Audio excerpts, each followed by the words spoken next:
कमल चंदना जप तप कठिन करके सदा करे भावी पाप निकंदना ज्योतिष के थे ज्ञात गुरुवर तीरथ भक्तावर स्थापना जिन रत्न सागर सूर्य चरण भावे करो वंदना माधव सम्राट सूर्य चरण भावे करो जय रत्न सागर सूर्य चरण भावे करो बुद्धि सागर सूर्य चरण भावे करो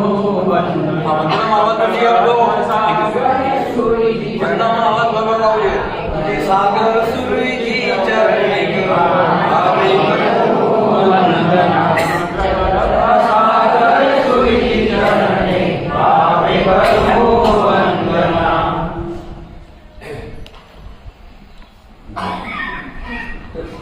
बुद्धे फलं तत्व विज्ञानं च देहस्य सारं रसदानं च अर्थस्य सारं किल पात्रदानं वाचा पदनारायणं अनंत उपकारी वितराग परमात्मा देव के शासन की प्रभावना करते हुए ज्ञानी भगवंत कैसे हमारी आत्मा का कल्याण हो, इस प्रकार हमारी इस आत्मा में जो कर्मों के महलों ने घेरा कर रखा है, उस महल में से हमें जिस कर्म रूपी महल हमारे अंदर में ओत-पोत हो चुका है, उस कचरे को कैसे साफ करना, तो ज्ञानी भगवंत कहते हैं, सबसे पहले कहते हैं कि यदि बुद्धि का कोई फल है तो वो है तत्व की विचार न करना।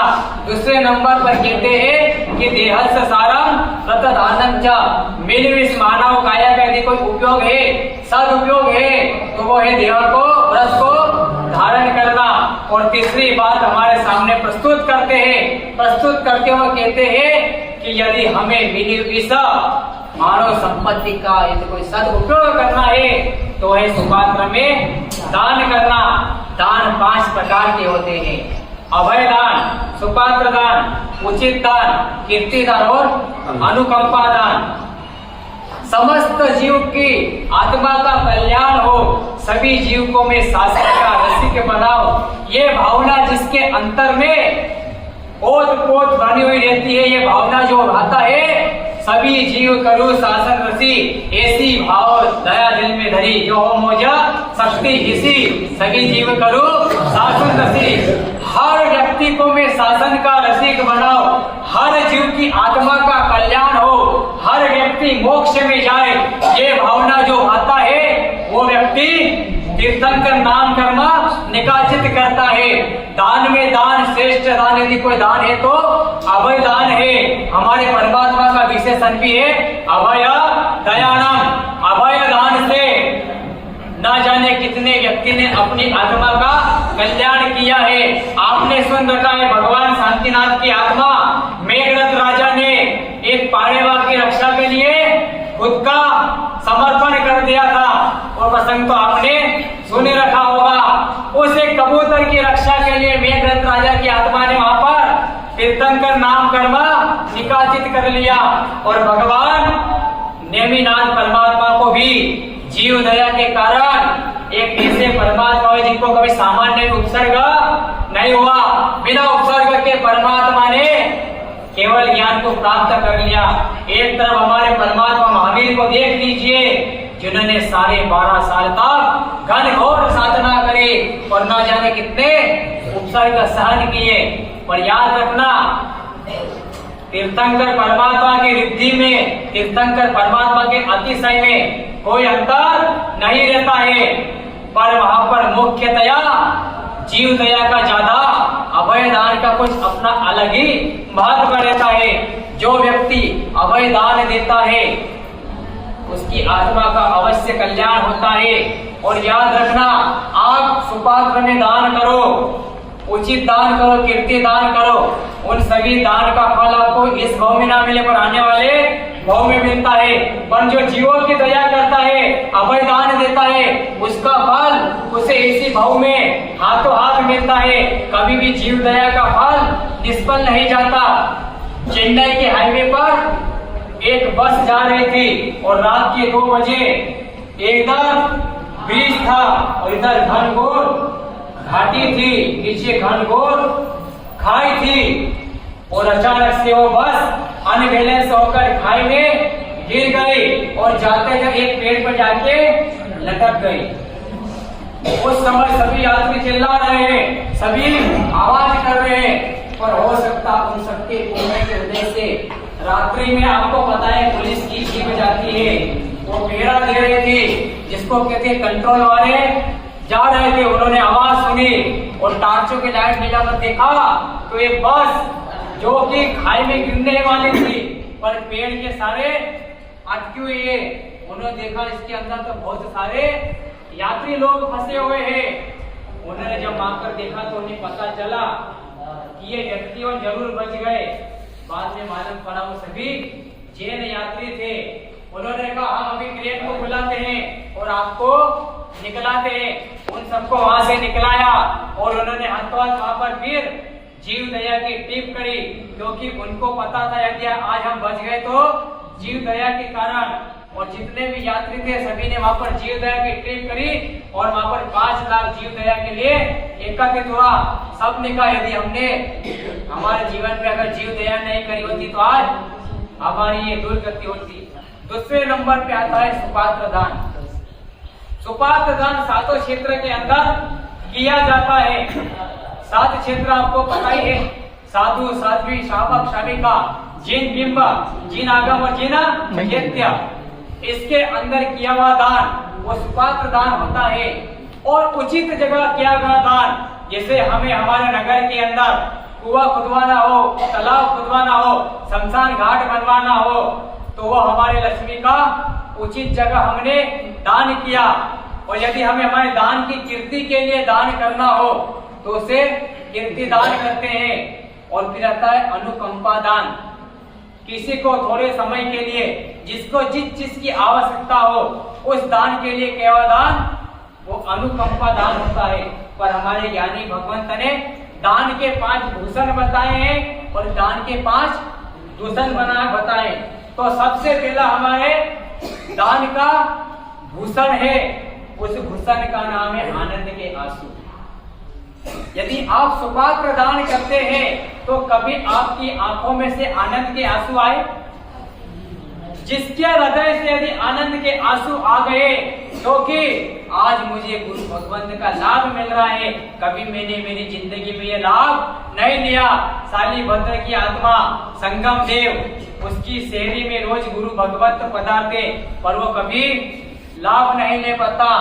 आज अच्छा योग बना है, आज गुरु भगवंत में शहरी में पधारे हैं, आज तो मेरे यहाँ पर परम अन्न बना है और मुनिराज मासक श्रवण के पारने वाले हैं। पहुंच गया मुनि भगवंत के पास। आप हर जगह लाभ देते हैं, हर लोगों को रोज लाभ मिलता है, पर मुझे कभी लाभ नहीं मिलता। आज मेरा सद्भाग्य है कि आज आप पधारिए, मुझे लाभ दीजिए। जितनी अपनी थाली में खीर थी सब आनंद से उल्लास से उसने वो मुनिराज को खीर विरा दी। उसकी आंखों में खुशी के आंसू निकल गए कि आज मुझे सुपात्र का दान मिल गया। दूसरे नंबर में कहते हैं कि दान तो आप हर कोई करते हो, पर कभी घेराते आपकी रोम राजी विकसित हुई? आपके रोम रोम में कभी आनंद उत्पन्न हुआ? कभी रोम रोम आपका मन प्रसन्न हुआ कि आज मुझे सुपात्र का दान मिल गया? यदि जिसकी रोम राजी विकसित हो जाती है फिर उसके कर्म के जंजाल से जल्दी मुक्ति का राज खुल जाता है। दूसरे नंबर पे कहते हैं रोम राजी विकसित होना। आज आपके यहाँ पर गुरु भगवंत आते हैं, आप बेराते हो कि क्या बोलते तो महाराज महाराज आए बेरा देना। आपके यहाँ जो रसोईया है उसको भी महाराज कहते हैं, हम भी महाराज वो भी महाराज, तो दो आपस में निपट लेना। महाराज महाराज को बेरा कर घर का कोई भी नहीं महाराज महाराज आप निपट लेना और आप अपनी जगह पर बैठे रहते हो। अगर आप गुरु भगवंत आए यदि आपके यहाँ पधारे, आपकी रोम राजी विकसित हो जाए तो समझ लेना आप भविष्य में निकट में मोक्ष में जाने वाली आत्मा हो। तीसरे नंबर में कहते हैं कि हमें वीराना, लेकिन कैसे? बहुमान पूर्वक और विनय पूर्वक नहीं। बेराते हुए मुनिराज का बहुमान करना चाहिए। अंतर में उनके प्रति बहुमान होना चाहिए कि जिसको मैं विरा रहा हूं वो सुपात्र है, कुपात्र नहीं है। आज तो व्यक्ति सुपात्र में हर जगह हर प्रकार से आप लाभ ले सकते हो। जिसको यदि लाभ लेने की भावना हो तो वो कहीं पर भी अपने द्रव्य को खर्च कर सकता है। सुपात्र दान एक ऐसा दान है, सुपात्र दान एक ऐसा दान है जिसका उपयोग आप कब भी कर सकते हो, कोई आपको उसमें करने में तकलीफ नहीं आती है। पर यह बताइए कि दान करते समय आपके हृदय में बहुमान कितना है? कीर्ति भाई, कितना बहुमान आया आपके हृदय में? जिसके हृदय में दान करते हुए बहुमान आ जाए तो समझ लेना कि दान देने के उसके अंदर परिणाम आ गए। आज यदि हम दान तो देते हैं पर दान में परिणाम नहीं आए तो समझ लेना कभी दान के प्रति हमें रुचि पैदा नहीं हुई, बहुमान हमारे जीवन में आया नहीं। चौथे नंबर पे कहते हैं कि दान तो देना पर प्रिय वचन बोलकर देना, आदर पूर्वक देना, मधुर वाणी में देना। ये तीनों के तीनों लक्षण उस संगम में घटते थे। चौथा लक्षण ये था कि उसने प्रिय बोला, प्रिय बोलकर मुनिराज को अपने पास लाया और मधुर वाणी में कहता है कि मुझे सुपात्र का लाभ दीजिए। कैसा उसका अंतर होगा, मात्र 10 साल की उम्र का वो बालक और इसके अंतर में मुनिराज को गिराने की कितनी भावना।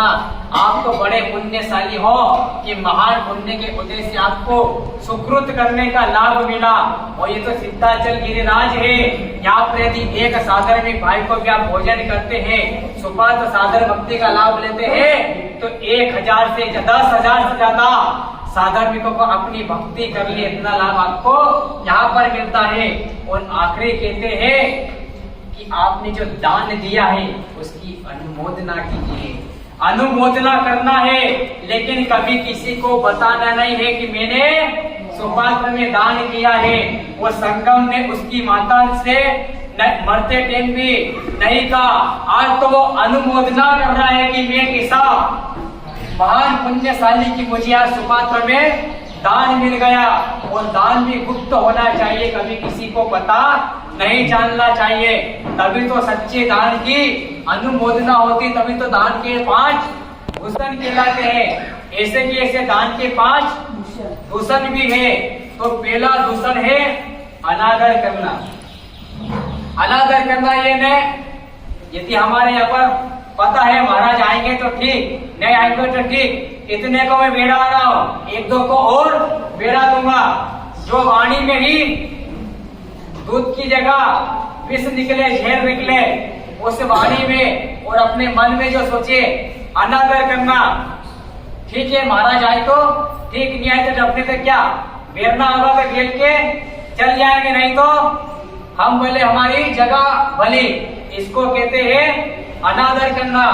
और दूसरे नंबर पर आता है दान करने में विलंबन करना। कभी कभी होता है ऐसा, व्यक्ति भक्ति भाव के कारण भी दान में विलंबन कराता है, पर वो दान का दूषण नहीं, वो भूषण है।